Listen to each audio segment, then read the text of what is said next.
that. Welcome, everyone. Thank you so much for joining us tonight. Tonight's webinar is going to be fabulous. Something that people sometimes are really timid and don't want to talk about, but you know what? It's a natural bodily function, and it's a really important one. We have with us two experts in specialists in gut health. They've taken courses on it and have done, are now certified in this. So we are so thrilled that they're here to share their expertise with us. So we have Caite Caripio and Susie Conbest, and really excited to turn it over to you. I just want to say for everyone else, hang on at the end, and because we like to make sure we come back and we'll have a prize. So we'll pick a winner. So after the recording stops, that's why she's telling you, just don't go. Yep. So don't leave after I hit stop. Okay. So I am going to turn it over to Caite and Susie. Okay, welcome everyone. We are thrilled you're here for tonight's webinar, The Essential Guide to Gut Health, or as we like to call it, the scoop on your poop. Now, before you panic, don't worry, there won't be a pop quiz or even a poop quiz on your bathroom habits, although we will be talking about them. The gut's an incredible part of our bodies that often gets ignored until it starts throwing tantrums in the form of bloating, indigestion, or let's be real, mystery noises in the middle of a quiet room. Over the next 30 minutes, we'll uncover why your gut is truly the foundation of your health. We'll break down the science, discuss how you can keep your microbiome happy, and share simple, actionable changes that you can have a big impact on your life. So grab a glass of water or kombucha if you're feeling fancy, and let's get started. All right. So your gut is more than just a place where last night's tacos go to be judged. It's an entire ecosystem. Inside your digestive tract, there are about 100 trillion microorganisms. Yes, you heard me correctly, 100 trillion microorganisms. And these guys are working behind the scenes to support your health. So these microbes, they include bacteria and fungi and even some viruses, and they play a powerful role in digestion and in immunity and your mood. It's crazy. In fact, scientists, they often call the gut microbiome the forgotten organ, which I think is pretty hysterical because my gut definitely reminds me when something is off. Just saying. Have you ever heard the saying, trust your gut? Of course you have. Turns out there's some real science behind it. The answer is yes. Your gut is directly connected to your brain through the vagus nerve, AKA it's the gut-brain highway. And it's constantly sending signals back and forth, influencing everything from our digestion to our stress levels, which is pretty amazing, right? So in this diagram, this is the vagus nerve, and you can see why it takes such a long journey. It's that whole yellow line. So this means your gut can literally influence your mood, as I mentioned, your energy levels, and even your decision making. So if you ever had that gut feeling about something, it might just be your microbiome sending a text message to your brain. Right? This is why taking care of your gut is not just about digestion. It's about supporting your entire body. A healthy gut should be a priority for everyone. And the good news, here there are some simple ways to keep it thriving. So let's think of your microbiome as a rainforest. The more diverse it is, the healthier and stronger it becomes. But when the balance is thrown off, whether by stress, antibiotics, or eating nothing but frozen pizza for a week, no judgment here, it can lead to all kinds of issues, from digestive discomfort to chronic diseases like diabetes, obesity, and mental health disorders. So a disruptive microbiome can contribute to inflammation, weakened immunity, and even affect your mood. Ever felt hangry? That's your gut throwing a full-blown tantrum because it's not getting the right fuel. The good news, we can absolutely turn things around. And no, it doesn't require an extreme juice cleanse or eating kale at every meal, although there's nothing wrong with that if that makes you happy. But we'll get into some easier, more gut-friendly habits soon. All right. So I get to talk about the 3 phases of digestion. All right. So it's the cephalic, the gastric, and the intestinal. So digestion, it's really like this wild ride, kind of like a roller coaster, right? But instead of screaming, your body just grumbles. And this process, it keeps us alive, it fuels our energy, and it provides raw materials that our bodies need to repair and to grow and to function. Okay. At its core, digestion breaks down the fats, the proteins, and the carbohydrates that we eat into smaller building blocks that our bodies can absorb and use. And most of this happens in the small intestines, but we're going to take a closer look at each phase of this journey. Hey, Kate, how long is that journey? Kind of crazy. So the journey between your mouth and your anus, it's over 30 feet. Wow. There's lots of room in there. Kind of crazy, right? Standing up, it's not that big, but over 30 feet. So phase 1 is the cephalic phase, which is actually kind of like the pre-game warm-up. All right. So digestion, it actually starts even before you take that first bite. So when you're thinking about food, your body triggers the release of digestive enzymes to get things moving. Carbohydrate digestion begins as soon as we start to chew. It's kind of crazy, right? The mouth breaks down the food, the pharynx helps it to swallow, and the esophagus sends it right on down the line. All right, so that's phase 1. Phase 2, the gastric, this is where the breakdown begins, right? It's kind of like next stop, stomach. Okay, this is where the protein digestion begins. So the stomach expands and starts to churn the food into chyme, which is kind of, it sounds gross, a semi-fluid mass, but that's what it is. And it releases into the small intestines 2 teaspoons at a time. And here's a fun fact. The stomach acid, right, that we have, it's strong enough to dissolve metal. Kind of crazy, right? So here's the thing. We are not suggesting that anyone go start snacking on nails. It's not good for you. All right. But now we move on to phase 3, which is the intestinal, which is kind of like the final stretch. This is where most nutrient absorption happens. It's in the small intestines, and this is where your body pulls out all the good stuff. The fats and proteins and carbs, they're fully digested by the small intestine and the large intestine. And your gut bacteria, they have this little fermentation party with the fiber, all right? And, probiotics are always welcome. And then, of course, the final stop, the large intestines, where the waste, poop, is prepared to exit, right? We all know what comes in must go out. But each stage plays a critical role, not just in digesting the food, but fueling your body and supporting your gut health and eliminating waste to keep everything running smoothly. Now, the next thing we want to talk about is the leaky gut. First, let's take a look at this picture. Notice on the left-hand side how pink the cells are, and they're all lined up, very orderly. It would be very hard for anything to get through here. That's a normal gut. Then on the right-hand side, where the leaky gut is, the cells are red, which means they're inflamed and angry. And look at this, you could drive a school bus through these openings. This is where we're going to have a problem. Because the toxins and the partially digested foods and pathogens, they're able to get through to the bloodstream. The bloodstream is what's down there below, and you don't want all these toxins in your bloodstream. So let's find out how this works. The leaky gut kind of sounds like a plumbing issue, and honestly, it kind of is.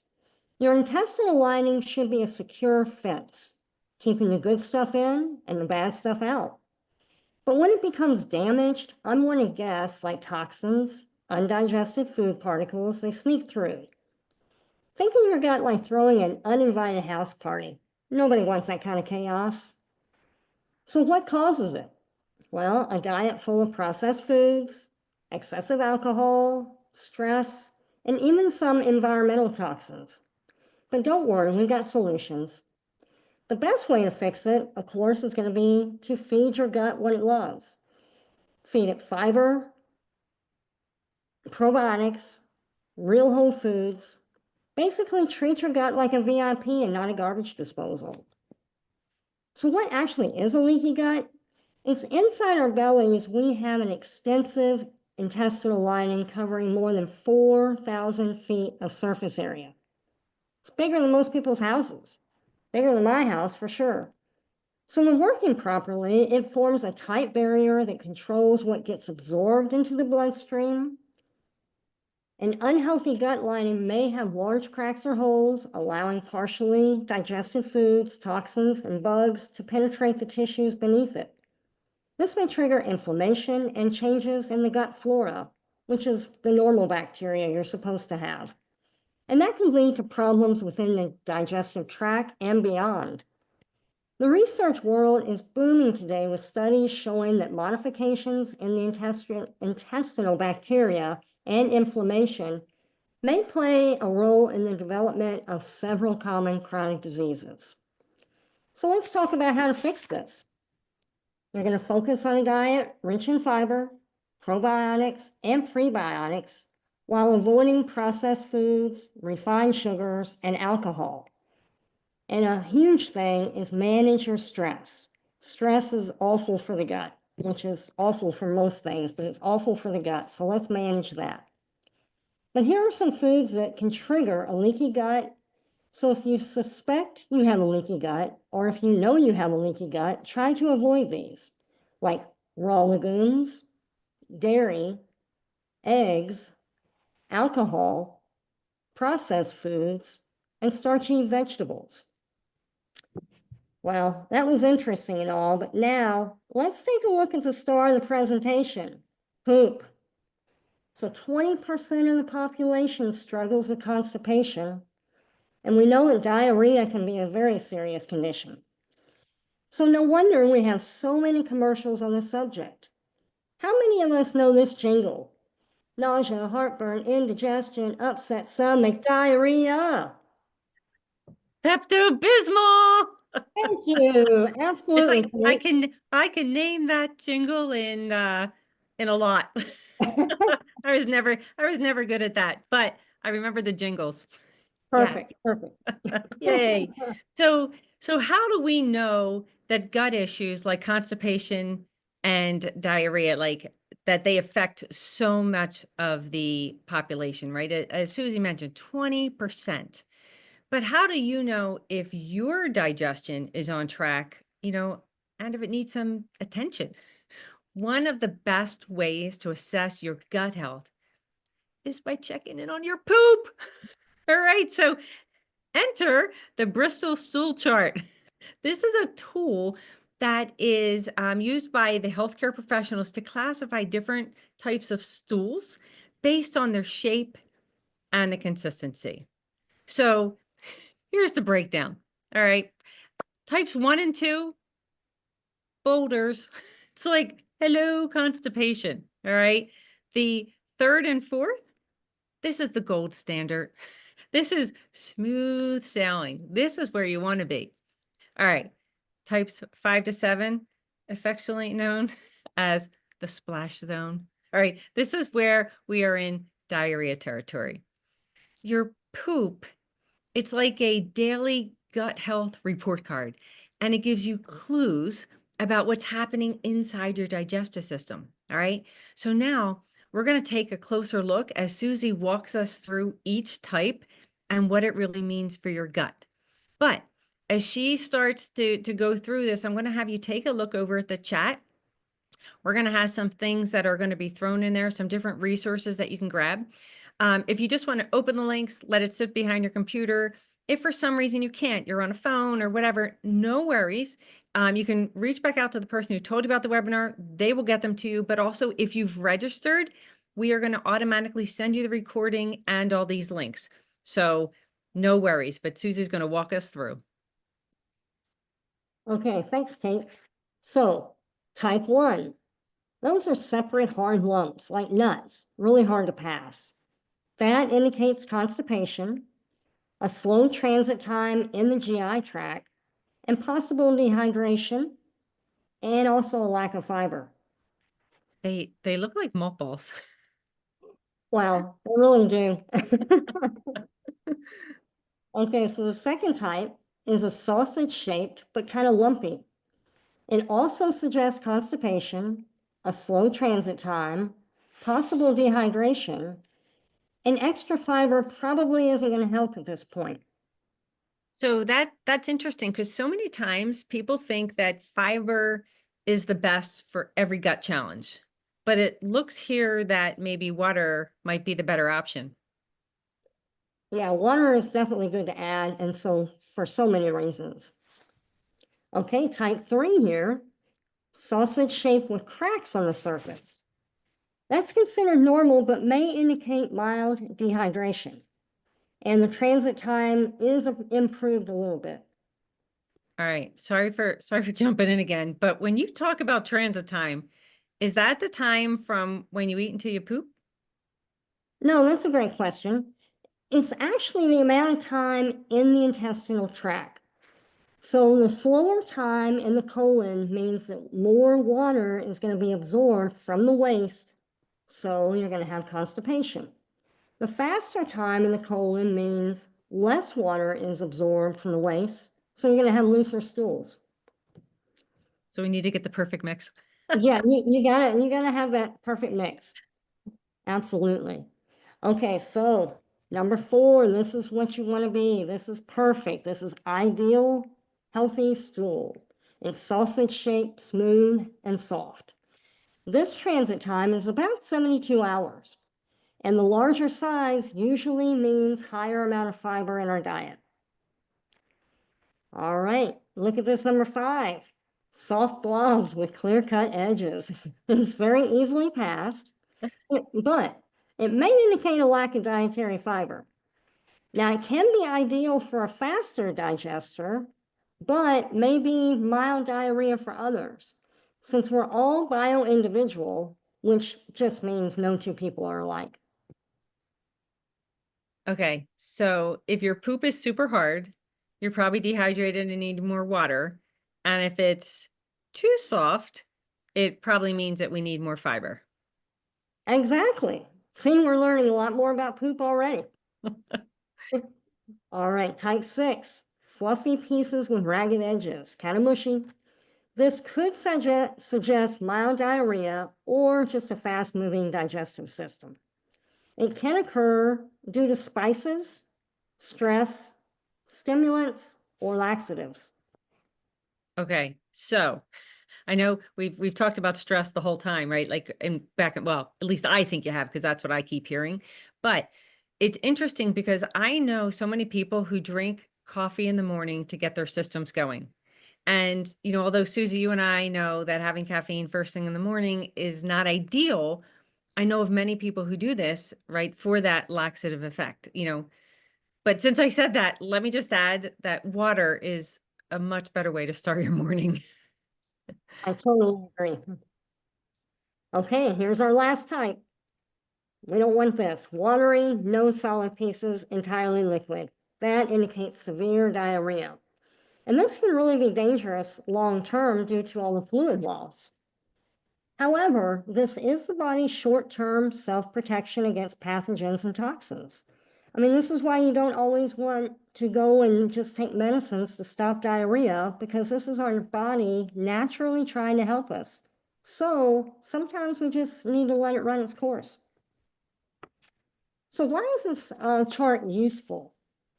Because face it, bowel movements can be an uncomfortable topic, but this chart makes it easier to talk about. And it also helps doctors and patients discuss bowel movements much more clearly. It also assists in diagnosing conditions like irritable bowel syndrome, constipation, diarrhea, and other digestive disorders. And it provides insight into hydration, diet, and overall gut health. So the moral of the story? Pay attention to what your body's telling you. Pay attention to your poop. That's right. It's important. And I did see that Beth wasn't able to put the things in the chat. So, but no worries. Anybody who registered, we have your email address. We will send you a copy of the recording and all of the attachments. And the reason for these attachments, this Bristol stool chart, we're going to be giving you a poop log. There's also a something on spices. And the purpose of these, we just want to make sure that you understand, this is because if you're having an issue or a challenge that you can talk to your medical provider, it's an easy way to open a conversation for what we think could be an uncomfortable topic sometimes. All right. But now that we understand the gut microbiome and the digestive process, we're going to talk about how to build a strong, healthy gut. So here's the thing. Think of the gut health like gardening. We're going to weed and feed. All right. And this is how we create the best environment for growth. So first, we're going to weed out things that disrupt that gut, the highly processed food, the excess sugar, which can throw off your microbiome balance. All right. The overuse of antibiotics, which can wipe out both good and the bad bacteria.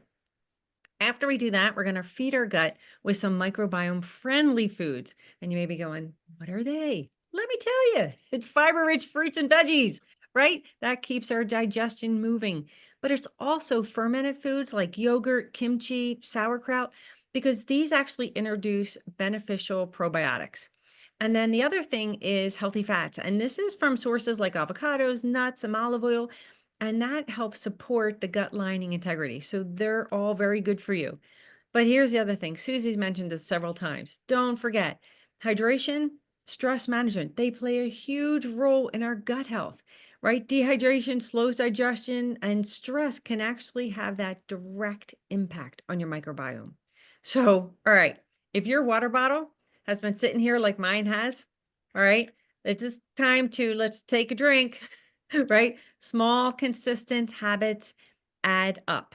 All right. So by making these changes, you create an environment where your gut and your overall health can thrive. All right, everyone, take a drink.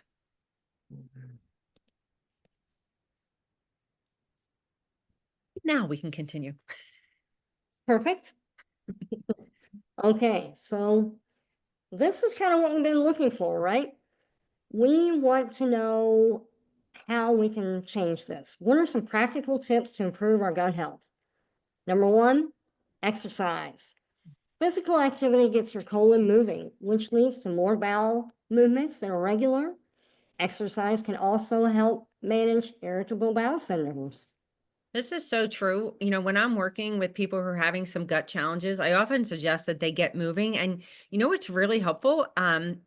Most people find sit-ups. So if that's an option, you can do that. That's a great idea. Okay.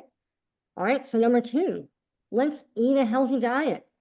Consume mostly fresh, unprocessed, and clean foods.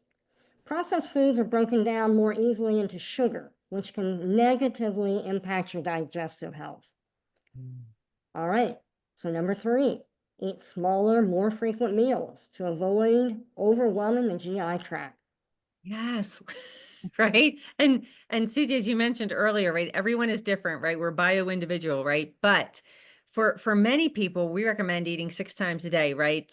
Small meals, the primary reason to balance our blood sugar and our glucose spikes.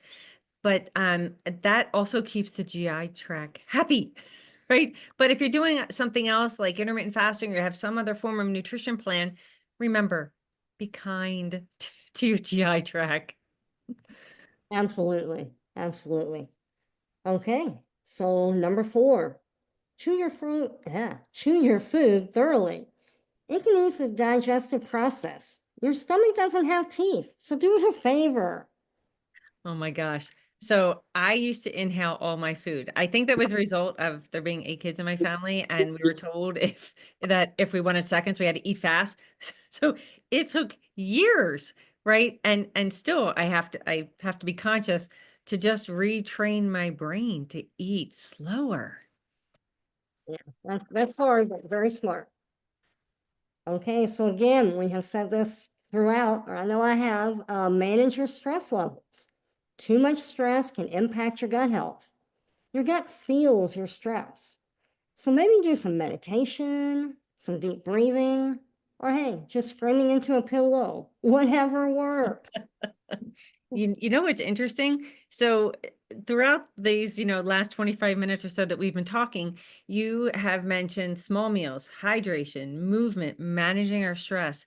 I mean, everything plays into part of becoming our healthiest selves. Yeah, It's that is interesting. so true. Okay, so number 6, take or eat probiotics.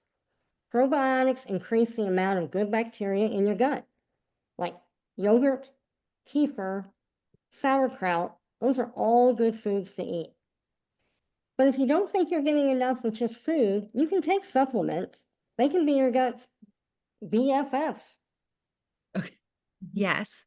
However, I'm just going to call out that not all supplements are created equal. Please talk with your medical provider because some supplements may have contraindications in specific situations. Okay. Yeah, that's very good to know. Very smart. Okay, number 7, let's eat more fiber. Okay, Miss Susie. This is, once again, everyone's different, but on average, how much fiber should most people aim for in a day? Great question. You should aim for 25 grams each and every day. 25 grams. Okay. All right. Another thing we talked about, drink plenty of water. 8-ounce glasses a day is a good place to start. Something we hear over and over again, 64 ounces. Okay. So number 9, and this is where I'm going to become so very unpopular, but we have to limit alcohol and caffeine. Both are digestive stimulants and can disrupt the digestive process. Man, everything affects the digestive process. Isn't that the truth? So as with everything, the goal here is not perfection, it's progress. Even small changes can make a big impact. All right. Now we are going to wrap this up. So hopefully you've learned over what we just talked about that your gut, it's basically the CEO of your body's health, and how you take care of it really does matter. Remember, a happy gut equals a happy you. Small changes add up. And yes, your poop is an important health indicator. So let's not ignore it. Okay. I want you to take one small step today or tomorrow towards better gut health. So whether that's drinking more water, adding more fiber to your meals, or trying a new fermented food, yogurt, sauerkraut, kimchi, right? Whatever, pick one small step and let's start moving forward towards a healthier gut. So thank you for joining us today. Here's to happy guts and smooth digestion and poop. Thanks for coming, guys. Thank you, ladies and gentlemen.